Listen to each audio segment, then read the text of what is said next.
Le plaisir est nôtre de vous informer, mesdames, messieurs, bienvenue à cette grande édition du journal sur votre chaîne. D'abord, cette information, le président de la République, Félix-Antoine Tshisekedi, séjourne à Djamena au Tchad où il participe à la commémoration de l'indépendance de ces pays. Félix-Antoine Tshisekedi, en sa qualité du président en exercice de la CAC, est l'invité d'honneur de son homologue tchadien. Suivez. C'est en sa qualité de président en exercice de la CEACE que les chefs de l'État participent à la commémoration de la fin de l'indépendance du Tchad, c'est 11 août 2022. Le président tchadien a fait le déplacement de l'aéroport international Assam Djamous pour accueillir son homologue Félix-Antoine Tshisekedi. La communauté congolaise basée au Tchad a accueilli avec beaucoup d'enthousiasme le président de la République à l'occasion de son arrivée à Djamena. À travers les artères de Djamena, outre la forte mobilisation pour son accueil, plusieurs portraits géants du président Tshisekedi accompagnés de messages de bienvenue en français et en lingala ont été déployés. Félix-Antoine Tshisekedi et son homologue tchadien Mohamed Idriss Déby vont profiter de cette occasion pour échanger sur les sujets d'intérêt commun dans la sous-région. Rappelons qu'en pleine pandémie de Covid-19, le chef de l'État congolais avait fait le déplacement de Djamena pour les obsèques de feu Idriss Déby Itno. Et puis les secrétaires d'État américains, Anthony Blinken, appelle le gouvernement congolais et rwandais à cesser de soutenir le groupe armé dans l'est de la République démocratique du Congo. Il existe deux rapports crédibles sur un soutien aux groupes armés par tout le parti, y compris les ADF LR et par les forces rwandaises, a-t-il déclaré à l'issue de discussions avec le président rwandais Paul Kagame à Kigali.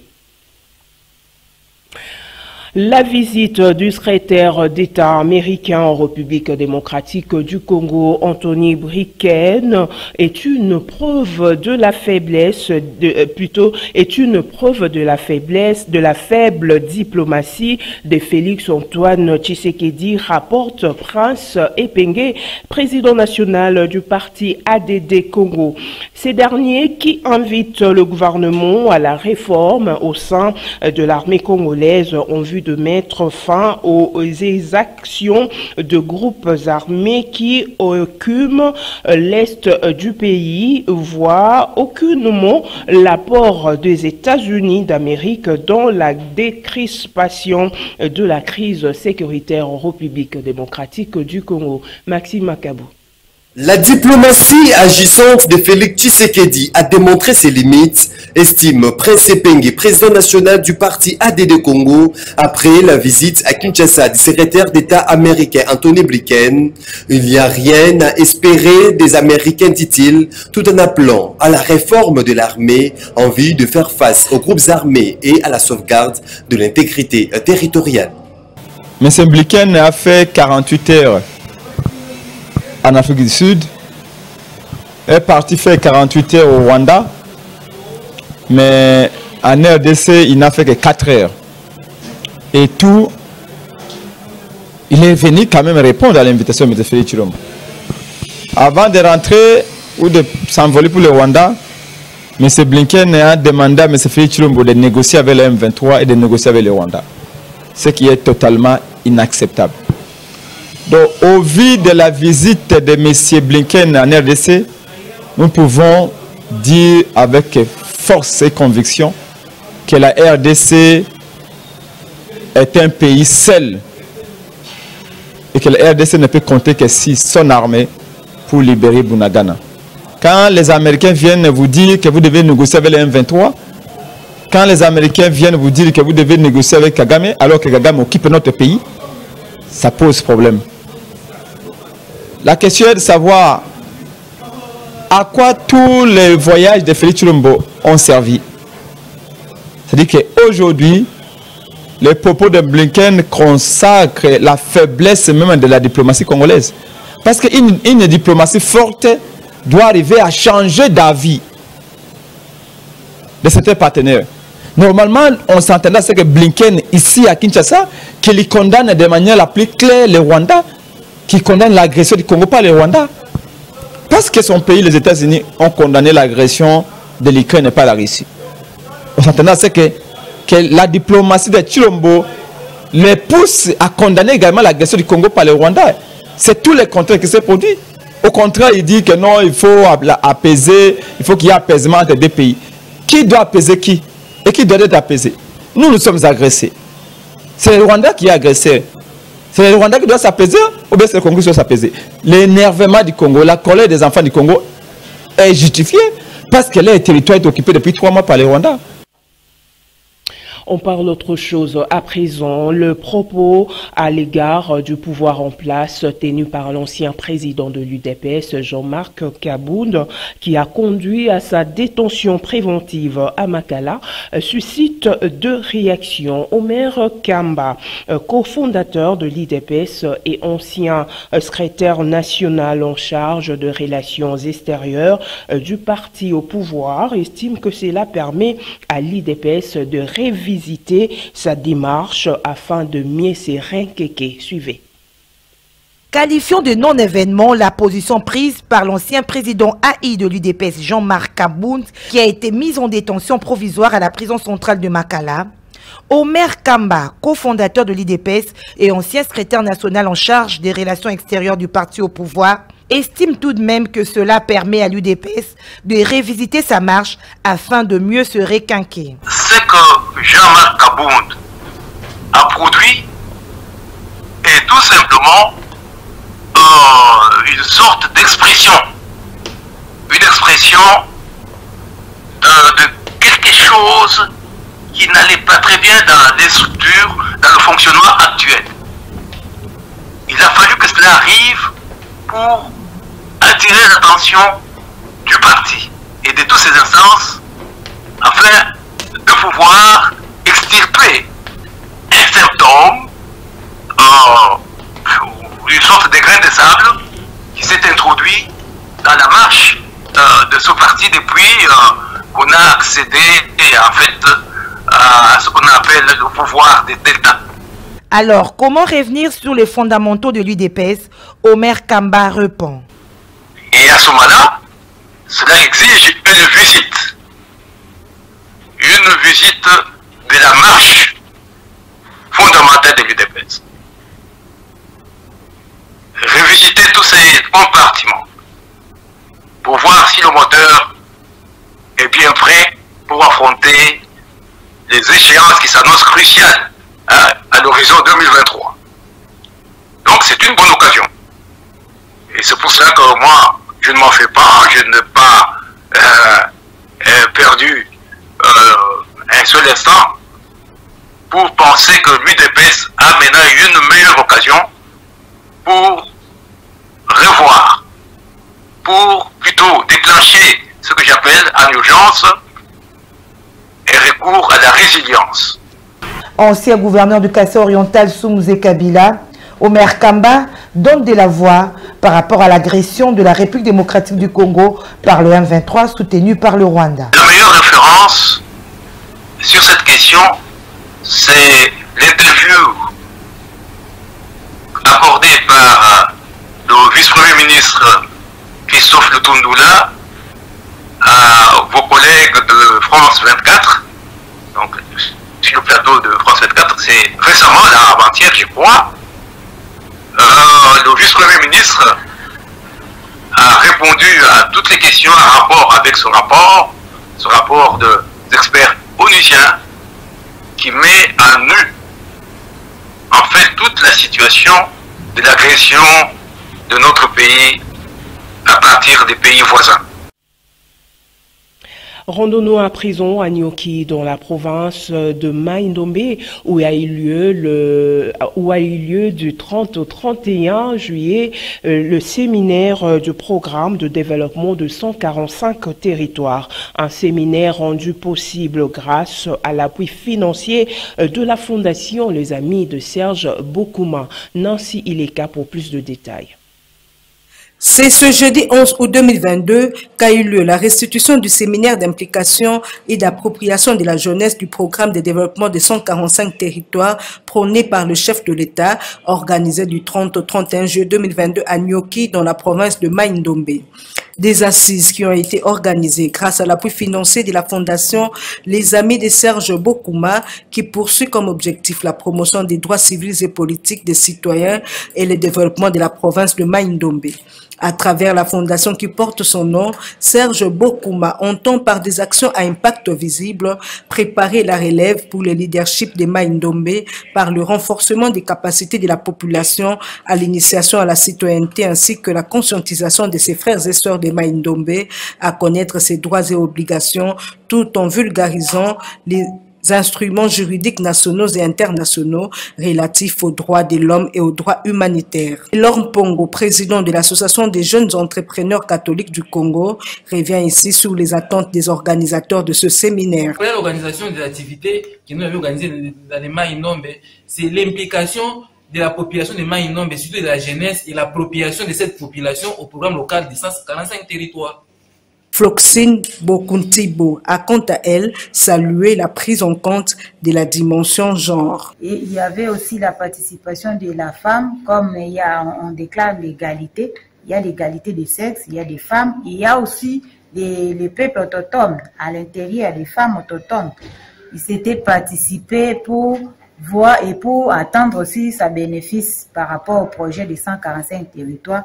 Il s'est de noter que ce séminaire sur le développement des 145 territoires a été marqué par une célébration eucharistique officiée par l'abbé Steve Mpia Bayangela, aumônier provincial des jeunes catholiques, qui, dans sa prêche, a encouragé le président de la Fondation Les Amis de Serge Bokuma pour son soutien aux activités visant le développement local et le bien-être de l'ensemble de la population de Mai-Ndombe.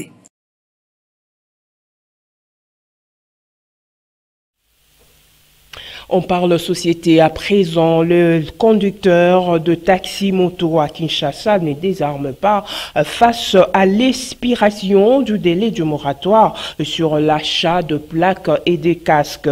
Certains Wiwa rencontrés au centre-ville dénoncent la multiplicité des agents commis au contrôle. D'autres, par contre, se sont conformés à la loi. Ils sont au micro de Nadine Chochigombo et Dadi Kusaka.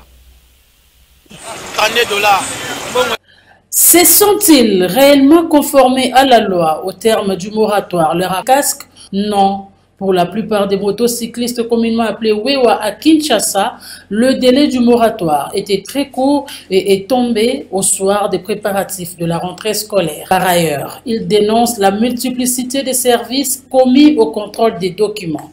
Balançant au brisque. Et donc, on a cannabis au bandakala. Que 20 jours, tu as garanti un coup, va faire un moto brisque. On a besoin de 2 semaines. Si on a besoin de 2 semaines, à quoi ça monte? À où tu peux t'engager? Prévu, au besoin de prévoir 2 semaines, avant ça va, que nous avons la police, mais le gars a besoin de 2 jours. 2 jours à mouquer. Tu as pas responsable, tu as un bassin à bas, n'a pas l'équipe. Aux Hollandais. Donc, 20 jours, et ça mouquer. Bien sûr, c'est un bon mouquet, mais et ça mouquer. Tracasser, ça makasi. Tracasser, ça makasi. Toboite, alors on va prendre la plaque na casque. Ndé tant que ton bloc on ndé tracasser aussi là. Na kosenga. Papa je na kasongo. Papa, on me cause biso bien sûr on a soda. Mais toi tu qui soda mu penser mais on a ndé qu'on a biso congolais. On a renkina na biso te. On a rwandais te. Et donc on a politique na kati ya moto te. Moto est dans bande politique. On a biso na politicien te. To ba wewa. Ça va? Ndenge balobaki pona kosomba casque, tozana ba casque, totambola ba mususu déjà na ba casque. Mais pona ba client c'est impossible. Eza soki pona ba client kolata casque, onga imoko na sombeli bango, na tambola na casque pona kopesa ba client, c'est impossible. Soki ba monike ba koyebisa client que soki azolinga ya komata moto, amisombe déjà casque abongisi déjà ba casque ne na ndako. Soki azolinga ya mata moto, amati moto na casque na ye. Akiti moto azu casque na kena ngola c'est normal. Mais que na réserve ba casque pour na ba client c'est impossible. Là vraiment ba continuer so boyo kanga c'est impossible. Mutuna mutu azana maladi na ye, mutuna ba corona ezali nani wana wana pena ata na niveau spirituel tokopesa mutu casque na mutu te ya mutu mususu alati. Combien de personnes la journée bakolata casque moko wana? D'autres conducteurs des motos-taxis, à l'instar de ces derniers, se sont déjà mis en ordre. Cependant, ils dénoncent l'usage des casques pour clients qui risqueraient d'être vecteurs de transmission de plusieurs maladies. Nasombiango, plaque, mais trop en général, c'est la biso soit à 3 jours ou bien 2 semaines. Parce que batu baza ebele, ba motocycliste baza ebele. Pour que mutu wako kisambongo pona akende kosomba ezokute vraiment. Asomba 2 casques, asombi pe plaque na carte rose. Ezokute. Nasi na zui plaque mais casque tozo boyango po to mesani nango te. Eza malamu pona kosomba plaque puisque mboka nyonso etambolaka na taxe. Tolo banano tolo ngolana makambo mususu. Mboka nyonso etambolaka na taxe. Il faut battre la taxe. Et ça, c'est le pays dans le monde où bazo tambola, ba mota bazo tambola, toza na plaque. Et ça normalité. Tozi di kaniswa ne za bien, pour ba identifier biso. Et ça bien. Mais tozo mona moi mabe ezani puisque bazo kotisa makambo ba mota et comme lokola makambo ba politicien. Toto ba politicien te. Tozo luka na ba débat nyonso bazo luka. Conseil na pesa bandeko batikali débat balobi bo eza bien pombongo wana ekoki ko construire mboka na biso. Banzela banine ekoki ko construire na ndenga mabete. La loi est dure, mais c'est la loi. Les Wewa sont appelés à l'observer quel qu'en soit le coût. Au commandant de la ville d'en assurer le suivi efficace. Parlons religion avant de nous séparer. Début mardi 9 août 2022 de la première journée de la deuxième édition de la Convention des élus qui se tient du 9 au 14 août 2022 organisée par les centres évangéliques Les élus dans la commune de Kimbantseke sous les thèmes Viens et vois. Reportage.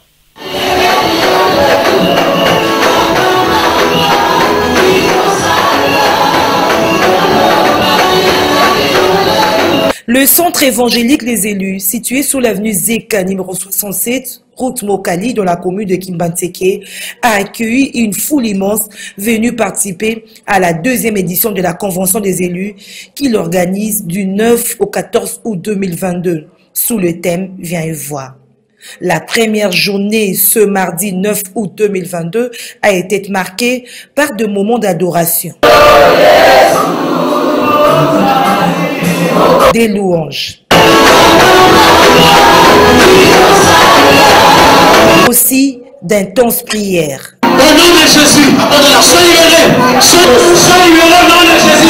Ainsi, dans sa prédication, l'orateur du jour, le pasteur Riki Tamundani, se référant au thème de la convention, à savoir Viens et voir, s'est apaisanti sur 2 dimensions, comme l'explique le pasteur assistant du centre évangélique des élus, pasteur Silva. Le peuple de Dieu, comme vous avez vu, vous avez remarqué, il y avait de l'enthousiasme et le peuple de Dieu est sorti béni. Vraiment, le premier jour a présagé de bonnes choses qui seront notre partage le jour qui vient. L'orateur nous a parlé de 2 dimensions. Dans notre grand thème qui est Viens et voir, il nous a amené à la dimension de venir d'abord, puis à la dimension de voir. Et j'ai aimé à la dimension de voir 2 catégories de gens, ceux qui viennent pour voir ce que Christ est, et les autres viennent pour voir ce que le Seigneur a fait. Gloire au Seigneur. Cette première journée de la deuxième édition de la Convention a été clôturée par la prière du pasteur titulaire de l'église, Arthur Yembi.